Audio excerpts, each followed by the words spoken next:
बगैर लाइसेंस गाड़ी चलाने वालों ने एक और इंसान को माजूर बना दिया।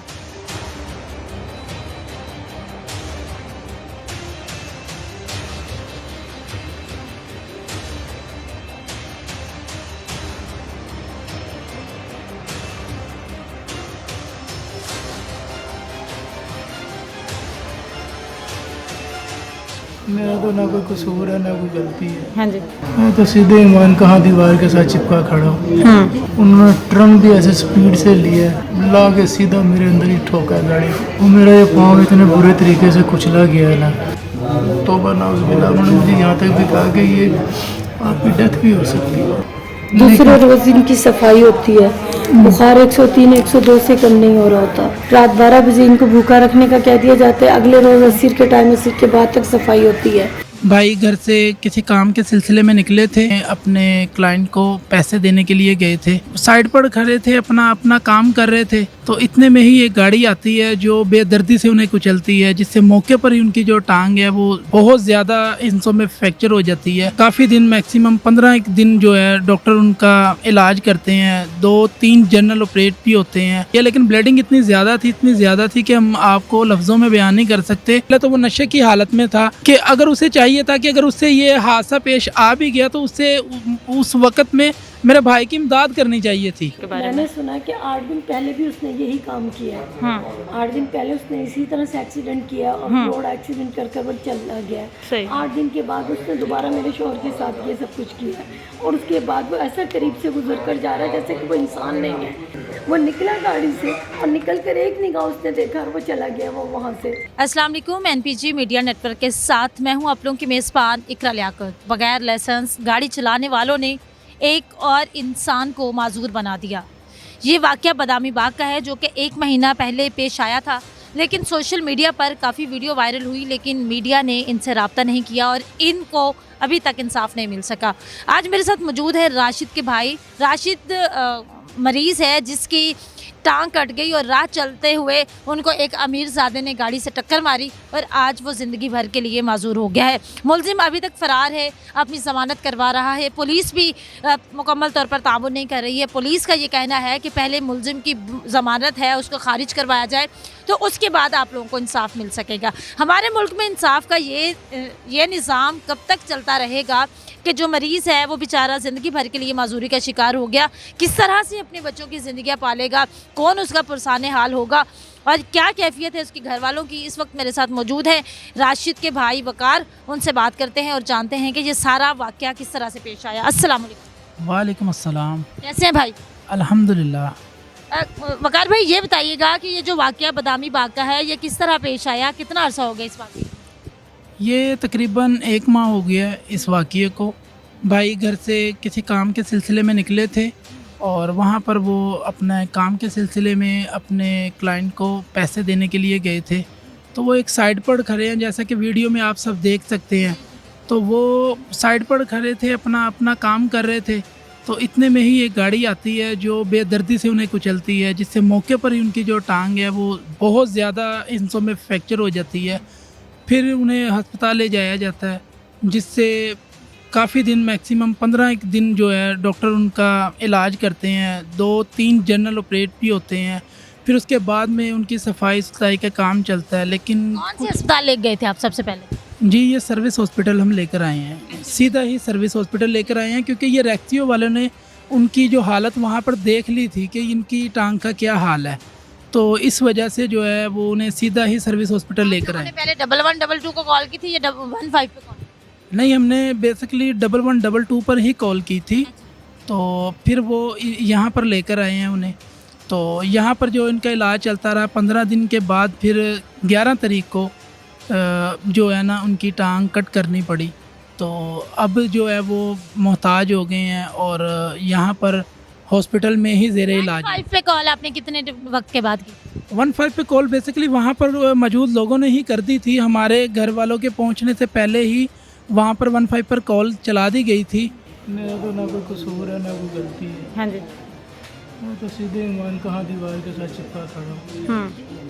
अल्लाह जाने उन्होंने नशा किया हुआ था, इतनी स्पीड में थे ना। उन्होंने ट्रंक भी ऐसे स्पीड से लिया,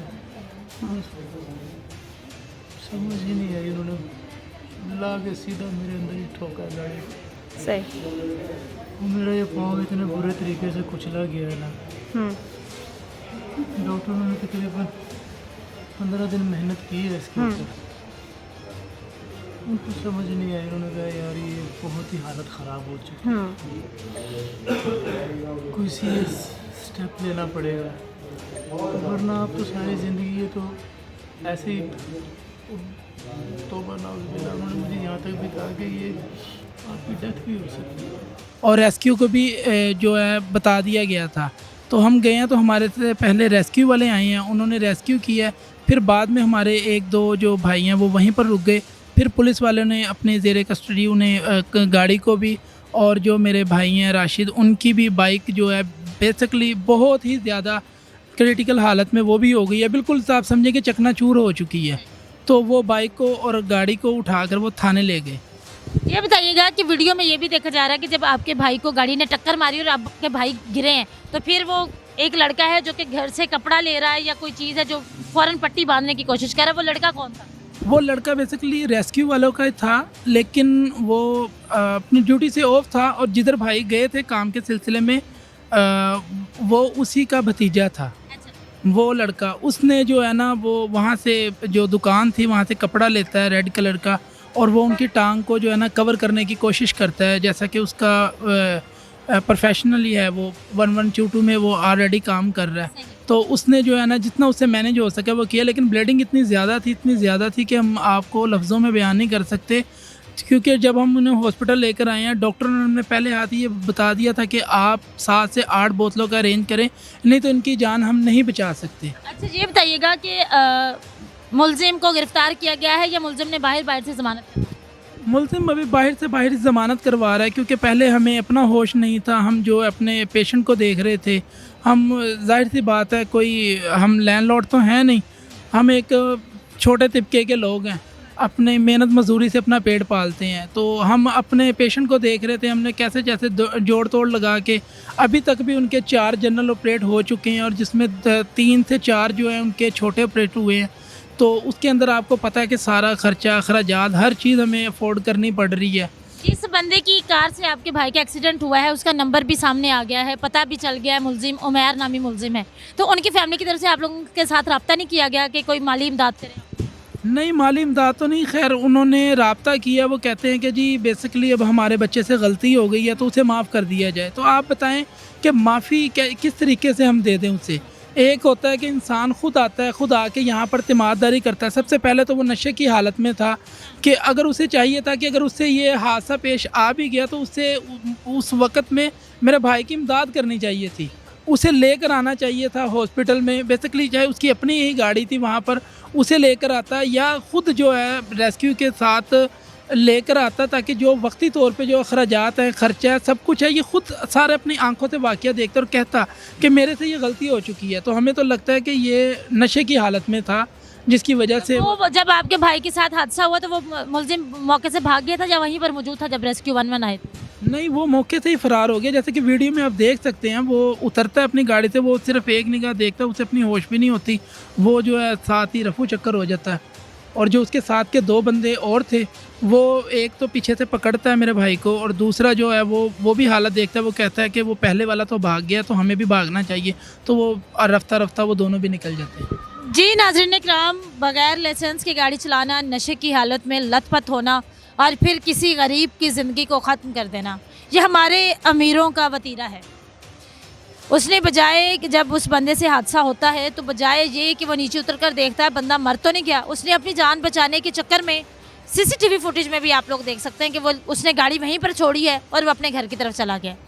अब इस फैमिली को बजाय कि वो मदद करें, आके माफ़ी मांगें, कुछ सुलह करें, वो इनको धमकियां लगा रहे हैं कि जी आप लोग इस तरह कर लें, उस तरह कर लें, हमारे पुत्र को माफ़ कर दें, उससे गलती हो गई। भाई आप लोगों के बेटे से गलती हुई है तो उस गलती की सज़ा ये है कि गरीब बेचारा माजूर हो गया ज़िंदगी भर के लिए, उसके 3-4 बच्चे भी होंगे तो उनकी कफालत कौन करेगा? हमारे इदारे, हमारा जो सिस्टम है वो कहाँ पर सो रहा है कि गरीब से गलती हो जाए तो उसको गिरफ्तार भी कर लिया जाता है, उसको अदालतें सज़ा भी सुना देती हैं।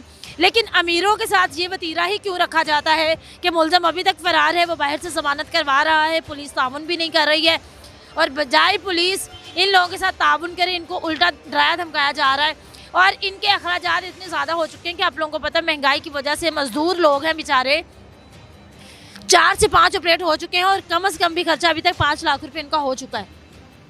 जो एक दिहाड़ीदार बंदा कहाँ से इतने पैसे लेकर आए, सवालिया निशान तो ये है। और फिर जिंदगी भर की माजूरी।